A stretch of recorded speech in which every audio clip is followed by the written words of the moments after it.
Après intervention SNL, Moubanti Rabé nommé ça Baké, Boubou Yaï, Baké no Bokela comme on banza boma. Population me kumaka bilanga, y a ba taxe nyon surtout à l'État. Parce que depuis ba mettre un rapport, en tout cas passe me kotangol. Population ne ko souffrir. Tracasserie, Babambu Mingi, y a Obetu Bokela comme ministre sortant de l'Intérieur. Betu Bokela comme assemblée. Mon nous peut le rôle moumé ça Baké, population me kumaka bilanga, y a ba service à l'État. En tout cas, je monte na perchoir, je me gangangolo, je me bouombu, je me bouombu la ministre. Boubia ministre, je me remercier le gouvernement congolais, ni monaka ke babi vranda trop. Boubia ba me remplacer ministre, encore avec tout la ministre ina, wa mutini pe andike ça là. Parce que quand yani pe ça la bien fait. En tout cas, l'honorable pauvre bakeni kuvingila, je me bouombu la kak. Et puis qui me sepe la rapé. Je ne suis pas le moindre. Moi me kaluta nan toi là, je me bakaka ba blodissement na kati parler du peuple. On sait que le lit de Boma c'est un vrai défenseur du peuple. Donc, Mounou, cri d'alarme, Mounou, il y a que le Koubou la Benolanda, intervention, il y a ministre de l'Intérieur, il y a Bameka, tout ça, Nakati a parlé du peuple, Benolanda. Le collègue Poba est pétillant de santé. Vous avez la parole. Merci, honorable président. Honorable président, honorable membre du bureau, honorable député et chers collègues, nous venons de suivre religieusement les explications combien légères faites par le ministre de l'Intérieur au sujet des tracasseries et exactions aux postes frontaliers du pays.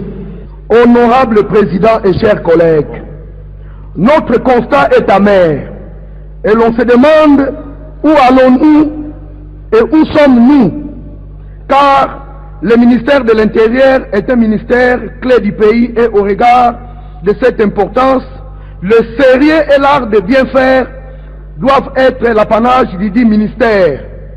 Mais hélas, le ministre de l'Intérieur ici présent s'illustre et se distingue dans le désordre et dans la confusion totale qui le pousse à très mal gérer le ministère et par voie de conséquence, c'est tout un pays qui le met dans le déboire. Comment comprendre, honorable président et chers collègues, qu'une décision présidentielle soit étouffée par une lettre ministérielle dénommée ordre opérationnel? Jusqu'à ce jour, dans la ville de Boma, mon fief électoral en particulier, et dans la province du Bas-Congo en général, ces services opèrent et font payer à nos paisibles citoyens qui voyagent les amendes sans quittance à moindre infraction créée par eux-mêmes, et surtout au port de Boma et de Matadi dans la province du Bas-Congo.